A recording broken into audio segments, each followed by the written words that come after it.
Hello दोस्तों, नमस्कार। आपका स्वागत है आपके अपने चैनल हिंदी हब में।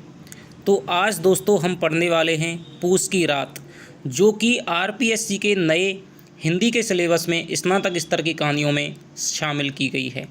इससे पहले जो दोस्तों कहानियाँ थीं वो आपकी काफ़ी लंबी लंबी थी, लेकिन इस बार कहानियाँ हैं वो थोड़ी आपकी छोटी और सरल हैं, वो दी गई हैं। उसने कहा था कहानी है, उसको हमने पढ़ लिया है। यदि आपने अभी तक वो नहीं देखी है तो चैनल में स्नातक स्तर की 4 कहानियाँ नाम से प्लेलिस्ट बनी हुई है, उसमें जाकर के आप उसने कहा था कहानी है वो अवश्य लें। और यदि अभी तक आप हमारे टेलीग्राम ग्रुप से नहीं जुड़े हैं तो इस वीडियो के डिस्क्रिप्शन बॉक्स में उसकी लिंक मिल जाएगी, वहां से जुड़िए। और जहां पर आपको प्रत्येक पार्ट की पीडीएफ है, क्वेश्चन आंसर की पीडीएफ, सारा कुछ दोस्तों आपको वहां पर उपलब्ध करवा दिया जाएगा। तो चलिए अब हम बात करते हैं पूस की रात, जो कि प्रेमचंद की यथार्थवादी कहानी मानी जाती है। तो आपसे क्वेश्चन पूछा जा सकता है, सबसे पहले क्वेश्चन बनता है कि पूस की रात नामक कहानी है यथार्थवादी, आदर्शोन्मुखी यथार्थवादी, आदर्शवादी या फिर कल्पनात्मक। ठीक है, तो यहाँ पर आप आदर्शवादी नहीं बल्कि यथार्थवादी कहानी है वो करेंगे, क्योंकि जैसे ही 1930 के बाद में मुंशी प्रेमचंद की जो कलम है उसने नया मोड़ लिया और उन्होंने कफन, पूस की रात जैसी यथार्थवादी कहानियाँ लिखीं और यथार्थवादिता के क्षेत्र में गोदान को लिख करके उन्होंने अपनी ख्याति है उसको प्रतिष्ठित किया। जो लोग यह कहते थे कि प्रेमचंद केवल आदर्शवादी कहानियाँ लिखते हैं, तो उनको दोस्तों प्रेमचंद ने अपना उत्तर है वो गोदान के माध्यम से, कफन के माध्यम से और पूस की रात नामक कहानी के माध्यम से दिया। तो किस प्रकार दोस्तों यथार्थवादिता है कि इसमें आदमी की मूल प्रवृत्तियां हैं, वो उसे किसी भी प्रकार का काम नहीं करने की इजाज़त नहीं देती हैं। ठंड में आदमी आलस्य से दबा हुआ है तो बिल्कुल भी वो खड़ा होकर के नहीं जाना चाहता है। आपने भी अपने जीवन में देखा होगा कि जब आप सर्दियों में रजाई में आप पड़े रहते हैं तो आपका जग तो जाते हैं, नींद तो खुल जाती है, लेकिन वहाँ से उठने का मन नहीं करता है। तो यही बात दोस्तों इस कहानी में बताई गई है कि हल्कू जो इस कहानी का पात्र है उसकी सारी फसल को नीलगायें खा डालती हैं, रौंद डालती हैं, लेकिन वो अपनी जगह से हिलना डुलना है वो नागवार समझता है। ठीक है, इसके अलावा किसानों का किस प्रकार से आर्थिक शोषण होता है और किसानी के बजाय मजदूरी को ज़्यादा महत्व देने लगता है, इस बात का दोस्तों इसमें यथार्थ चित्रण हुआ है। जानवरों के प्रति प्रेम और प्रकृति में शीत ऋतु की भयावहता का चित्रण इस कहानी का दोस्तों मुख्य केंद्र बिंदु है। तो चलिए हम पढ़ते हैं पूस की रात। ये कहानी 1930 में माधुरी में प्रकाशित हुई थी। 1930 में दोस्तों प्रेमचंद की एक पत्रिका थी माधुरी। ठीक है, माधुरी में इसको प्रकाशित करवाया गया था। हमने प्रेमचंद का जीवन परिचय कई बार पढ़ा है और आपने भी पढ़ लिया होगा कि 1880 में प्रेमचंद का जन्म है वो बनारस के लम्ही गांव में हुआ था। पहले इनका नाम है वो धनपत राय था, उर्दू में ये नवाब राय के नाम से लिखते थे, लेकिन इनके एक कहानी संग्रह था सोजे वतन, उसको अंग्रेजी सरकार ने जब्त कर लिया था। उसके बाद में ये धनपत राय के नाम से लिखने लग गए। इन्होंने लगभग 12 उपन्यासों की रचना की है, जिसमें सेवा सदन, प्रेमाश्रम, कर्मला, प्रतिज्ञा, कर्मभूमि, रंगभूमि, गबन, गोदान, मंगलसूत्र इनका अपूर्ण उपन्यास माना जाता है। करबला, संग्राम और प्रेम की वेदी इनके दोस्तों नाटक माने जाते हैं। लगभग 300 से अधिक कहानियाँ इन्होंने लिखी हैं, जो कि गुप्तधन और मानसरोवर के 8 भाग और गुप्तधन के 2 भागों में संकलित की गई हैं। ठीक है, मुंशी प्रेमचंद आदर्शोन्मुखी यथार्थवाद के रचनाकार माने जाते हैं। तो यहाँ पर ये इनकी जो कहानी है वो आदर्शोन्मुखी यथार्थवादी नहीं है, बल्कि पूर्ण यथार्थवादी है। प्रेमचंद की यथार्थवादी कहानियों में कफन और पूस की रात का नाम विशेष रूप से लिया जाता है और उपन्यासों में गोदान का नाम है वो लिया जाता है। तो चलिए पढ़ कर के देखते हैं इस कहानी के बारे में जो भी महत्वपूर्ण तथ्य हैं, किसने इस कहानी के बारे में क्या कहा है, वो मैं आपको क्वेश्चन आंसर में पीडीएफ के साथ में भेज दूंगा। छोटी सी कहानी है और मज़ेदार दोस्तों कहानी है, कुछ ज़्यादा कुछ नहीं है, 8-10 क्वेश्चन यहाँ से इसके बनते हैं। हल्कू ने आकर स्त्री से कहा, सहना आया है, लाओ जो रुपये रखे हैं उसे दे दूं, किसी तरह तो गला छूटे। तो हल्कू इस कहानी का प्रमुख पात्र है, किसान है। और सहना है वो दोस्तों जमींदार है, साहूकार है, जमींदार का कारिंदा है। लाओ जो रुपए रखे हैं उसे दे दूं किसी तरह तो गला छूटे, तो ये कहता है आपका हल्कू। मुन्नी झाड़ू लगा रही थी, फिर फिरकर बोली 3 ही रुपए हैं, दे दोगे तो कंबल कहाँ से आवेगा। माघ फूस की रात हार में कैसे कटेगी, उससे कह दो फसल पर दे देंगे अभी नहीं। तो यानी कि उसने कंबल के लिए कितने रुपए जोड़ करके रखे थे, 3 रुपये। वो कह दिया कि यदि हम इस 3 रुपयों को हमने मजदूरी कर करके जमा किए हैं और इनको हम यदि साहूकार सेना को दे देंगे तो फिर हमारी जो खेत में रखवाली करेंगे हम पूस की रात में, माघ की रात में, तो फिर वहाँ पर कैसे करेंगे बिना कंबल के। हल्कू एक क्षण अनिश्चित दशा में खड़ा रहा। पूस सिर पर आ गया, कंबल के बिना हार में रात को वह किसी तरह सो नहीं सकता। मगर सहना मानेगा नहीं, घुड़कियाँ जमावेगा, गालियाँ देगा, बला से जाड़ों में मरेंगे, बला तो सिर से टल जाएगी। तो ये संवाद है दोस्तों, वो कौन कहता है, हल्कू कहता है। यह सोचता हुआ वह अपनी भारी भरकम डील लिए जो उसके नाम को झूठ सिद्ध करता था स्त्री के समीप आ गया और खुशामद करके, यानी कि दोस्तों चाटुकारिता जी हुजूरी करके बोला, दे दे गला तो छूटे, कंबल के लिए कोई दूसरा उपाय सोचूंगा। तो इस प्रकार की दोस्तों किस प्रकार साहूकार के आगे, ज़मींदार के आगे किसान है वो लाचार होता है, इसका यहाँ पे चित्रण दिखाया गया है। मुन्नी उसके पास से दूर हट गई और आंखें तरेरती हुई बोली, कर चुके दूसरा उपाय, ज़रा सुनूं तो कौन सा उपाय करोगे। कोई खैरात यानी कि भीख में दे देगा कंबल, ना जाने कितनी बाकी है जो किसी तरह चुकने ही नहीं आती। मुंशी प्रेमचंद ने दोस्तों अपने एक कथन में कहा है कि किसान का बेटा है वो गरीबी में जन्म लेता है, गरीबी में मरता है। एक बार यदि वो किसी से रुपए उधार ले ले तो फिर वो ज़िंदगी भर का उसका कर्ज है वो चुक नहीं पाता है। मैं कहती हूँ तुम क्यों नहीं खेती छोड़ देते, मर मर कर काम करो, उपज हो तो बाकी दे दो, चलो छुट्टी हुई। तो ये संवाद आपका कौन है, मुन्नी का। बाकी चुकाने के लिए ही तो हमारा जन्म हुआ है, तो ये आपका संवाद वो मुन्नी का है। पेट के लिए मजदूरी करो, ऐसी खेती से बाज आए, मैं रुपये ना दूंगी। तो ये आपके जो संवाद हैं याद रखना दोस्तों, मुन्नी का संवाद है। हल्कू उदास होकर बोला, तो क्या गाली खाऊं। मुन्नी ने तड़प कर कहा, गाली क्यों देगा, क्या उसका राज है। मगर यह कहने के साथ ही उसकी तनी हुई भौहें ढीली पड़ गईं। हल्कू के उस वाक्य में जो कठोर सत्य था वह मानो एक भीषण जंतु की भांति उसे घूर रहा था। उसने जाकर आले पर से रुपए निकाले और लाकर हल्कू के हाथ पर रख दिए। फिर बोली, तुम छोड़ दो अब की से खेती, मजदूरी में सुख से एक रोटी तो खाने को मिलेगी, किसी की धौंस तो ना रहेगी। अच्छी खेती है, मजदूरी करके लाओ, वह भी उसी में झोंक दो, उस पर धौंस। हल्कू ने रुपए लिए और इस तरह बाहर चला मानो अपना हृदय निकाल कर देने जा रहा हो। उसने मजदूरी से एक एक पैसा काट कर 3 रुपये कंबल के लिए जमा किए थे। तो किससे काटे थे, मजदूरी से उसने जो कमाया था, क्योंकि किसानी है उसमें तो जो बचता था वो भी उसमें लग जाता था खेती में, या साहूकार को देना पड़ता था, ब्याज चुकानी पड़ती थी। इसके अलावा जब खेती नहीं होती थी, खाली समय में उसने मजदूरी की थी उन्होंने, और उससे काट करके उसने 3 रुपये कंबल के लिए जुटाए थे। वह आज निकले जा रहे थे, एक एक पग के साथ उसका मस्तक पानी दीनता से दबा जा रहा था। पूस की अंधेरी रात, आकाश पर तारे भी ठिठुरते हुए मालूम होते थे। हल्कू अपने खेत के किनारे ऊख के पत्तों की एक छतरी के नीचे बांस के खटोले पर अपनी पुरानी गाड़े की चादर ओढ़े कांप रहा था। खाट के नीचे उसका संगी कुत्ता जबरा पेट में मुंह डाले सर्दी से कूं कूं कर रहा था। 2 में से एक को भी नींद नहीं आ रही थी। इसका दोस्तों वेरी मोस्ट इम्पोर्टेंट यहाँ पर क्वेश्चन बनता है कि जबरा कौन है।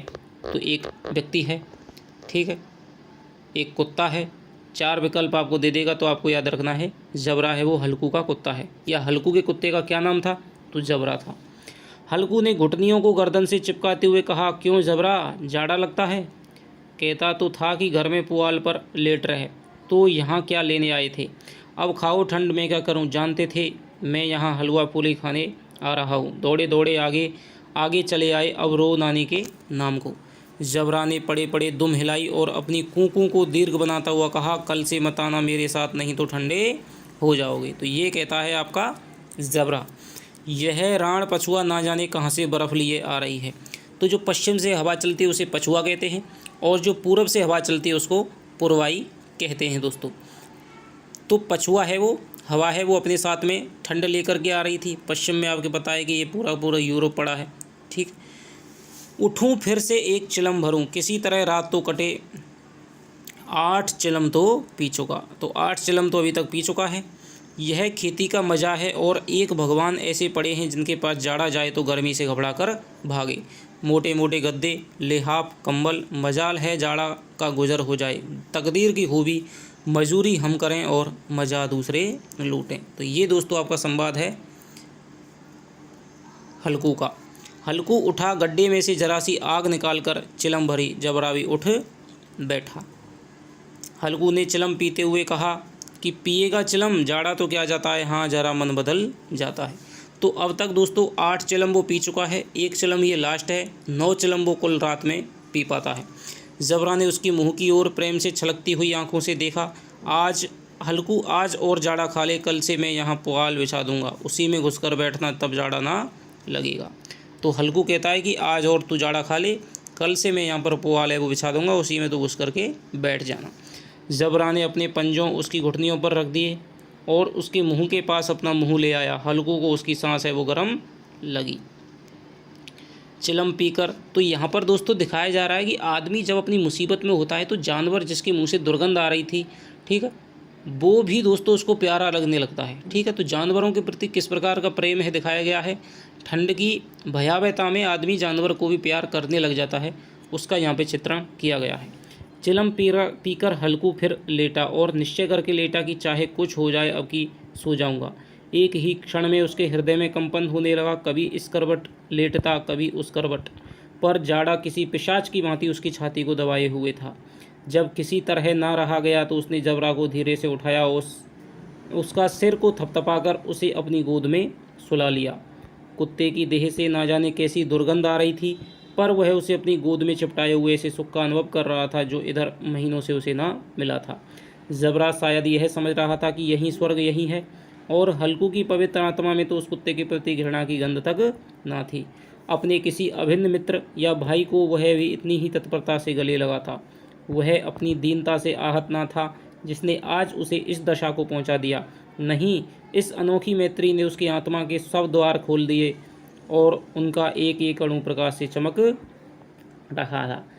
तो पूस की रात नामक कहानी के अनुसार हल्कू की आत्मा के सब द्वार है वो कब खुल गए थे, जब वो कुत्ते को लेकर के सोता है। तो यहाँ पर दोस्तों बताया गया है कि ठंड में आपको कुत्ता है, चाहे उसकी कैसी भी उससे गंध आए, दुर्गंध आए, अच्छा लगे बुरा लगे, लेकिन यहाँ पर दोस्तों उससे मित्रता हो जाती है। सहसा जबरा ने किसी जानवर की आहट पाई। इस विशेष आत्मीयता ने उसमें एक नई स्फूर्ति पैदा कर दी जो हवा के ठंडे झोंकों को भी तुच्छ समझती थी।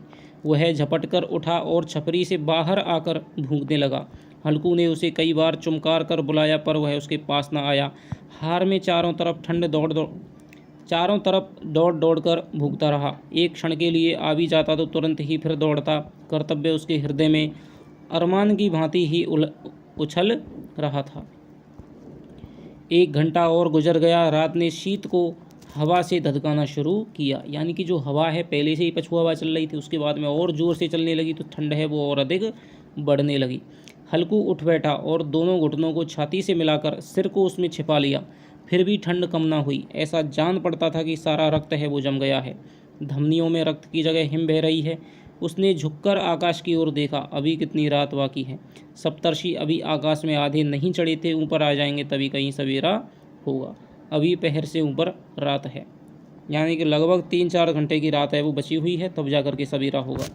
हल्कू के खेत से कोई एक गोली के टप्पे पर आमों का एक बाग था, यानी कि उस समय जो गोली है वो अपना टप्पा जहाँ पर मार पाती थी, यानी गोली की जो रेंज थी इतनी ही दूरी पर वहाँ पर आमों का एक बाग था। पतझड़ शुरू हो गई थी। बाग में पत्तियों का ढेर लगा हुआ था। हल्कू ने सोचा कि चलकर पत्तियां बटोरूं और उन्हें जलाकर खूब तापूं। रात को कोई मुझसे पत्तियां बटोरते देखे तो समझे कोई भूत है, कौन जाने कोई जानवर ही छिपा बैठा हो, मगर अब तो बैठे नहीं रहा जाता। यानी कि ठंड दोस्तों इतनी लग रही है कि अब वो जानवर वगैरह किसी का भी डर ना करके बाग की तरफ जाता है और वहाँ पर पत्तियों को बटोर करके, आम की पत्तियों को इकट्ठा करके उनके तापने की सोचता है। उसने पास के अरहर के खेत में जाकर कई पौधे उखाड़ लिए। तो अरहर का दोस्तों यहाँ पर खेती है, उसके पौधे उसने उखाड़ लिए और उनसे एक झाड़ू वो बनाता है। उनका एक झाड़ू बनाकर हाथ में सुलगता हुआ उपला लिए बगीचे की तरफ चला। जबरा ने उसे आते देखा, पास आया तो दुम हिलाने लगा। हल्कू ने कहा, अब तो रहा नहीं जाता जबरू, चलो बगीचे में पत्तियों को बटोर कर ताते हो जाएंगे और फिर आकर सोएंगे, यानी कि गर्म हो जाएंगे और फिर आकर के सो जाएंगे, अभी तो बहुत रात है। जबरा ने कूं कूं करके सहमति प्रकट की और आगे बगीचे की ओर चला। बगीचे में खूब अंधेरा छाया हुआ था और अंधकार में निर्दय पवन पत्तियों को उछलता हुआ चला जाता था। वृक्ष से उसकी बूंदें टप टप नीचे टपक रही थीं। एकाएक झोंका मेहंदी के फूलों की खुशबू लिए हुए आया। हल्कू ने कहा, कैसी अच्छी महक आई जबरू, तुम्हारी नाक में भी तो सुगंध आ रही है। जबरा को कहीं ज़मीन पर एक हड्डी पड़ी मिल गई, उसे चिचोड़ रहा था। हल्कू ने आग ज़मीन पर रख दी और पत्तियां बटोरने लगा। जरा देर में पत्तियों का ढेर लग गया। हाथ ठिठुरे जाते थे, नंगे पांव गले जाते थे और वह पत्तियों का पहाड़ खड़ा कर रहा था। इसी अलाव में वह ठंड को जलाकर भस्म कर देगा। थोड़ी देर में अलाव जल उठा। उसकी लौ ऊपर वाले वृक्ष की पत्तियों को छू छू कर भागने लगी।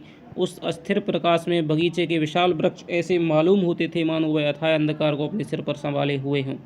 अंधकार के उस अनंत सागर में यह प्रकाश एक नौका के समान हिलता मचलता हुआ जान पड़ता था।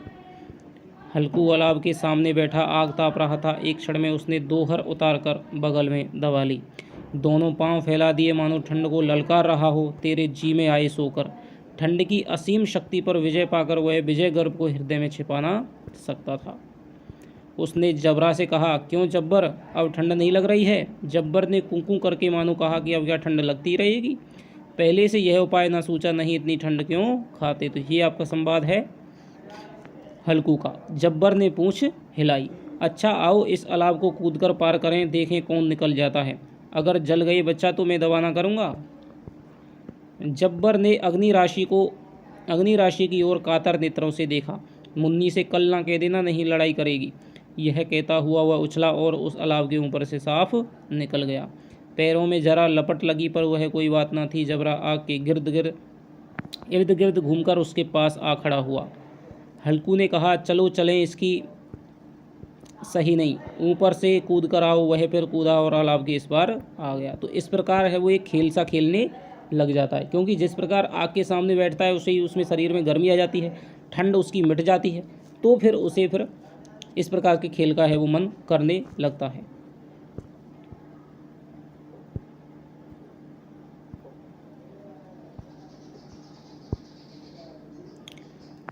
तो यहाँ पर दोस्तों पत्तियां जल चुकी थी, बगीचे में फिर अंधेरा छा गया था। कहाँ पर जाकर के वो आग जलाता है? किसका बगीचा था? आम का बगीचा था। राख के नीचे कुछ कुछ आग बाकी थी, जो हवा का झोंका आ जाने पर जरा जाग उठती थी, पर एक क्षण में फिर आंखें बंद कर लेती थी। हल्कू ने फिर चादर ओढ़ ली और गर्म राख के पास बैठा हुआ एक गीत गुनगुनाने लगा। उसके बदन में गर्मी आ गई थी, पर ज्यों ज्यों शीत बढ़ती जाती थी उसे आलस्य दबाए लेता था।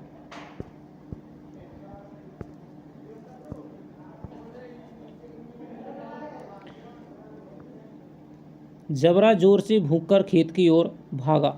हल्कू को ऐसा मालूम हुआ कि जानवरों का एक झुंड खेत में आया है। शायद नीलगांव का झुंड था।